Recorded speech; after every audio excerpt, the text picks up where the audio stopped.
মোহিনী, কি লিজা তুমি? প্রিয়, একবারের জন্য অন্তত আমার কাছে এসো। অসম্ভব। প্রিয়,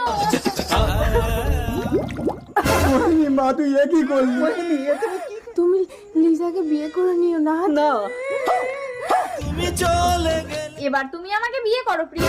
কখনো না। তুমি যদি মোহিনীর সমাধিতে গাছের শুকনো ডাল পুঁতে তাতে ফুল ফোটাতে পারো তবেই আমি তোমাকে বিয়ে করবো লিজা। দিদির সমাধিতে শুকনো ডালে নকল ফুল লাগিয়ে প্রিয়কে দেখিয়ে এবার আমি বিয়ে করব। যাই দেখবে, চলো প্রিয়, দিদির সমাধিতে শুকনো ডালে আমি ফুল ফুটিয়েছি। এবার কিন্তু আমাকে বিয়ে করতে হবে। ফুলগুলো গেল কোথায়? আবার নকল ফুল লাগিয়ে আড়াল থেকে লুকিয়ে দেখবো কে আমার ফুলগুলো নিয়ে যায়।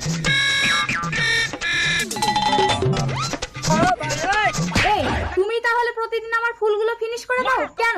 তোমার জন্যই প্রিয় আমাকে বিয়ে করছে না। কারণ আমি তোমাকে বিয়ে করতে চাই লিজা। স্বপ্নে সেই দেশে পক্ষীরা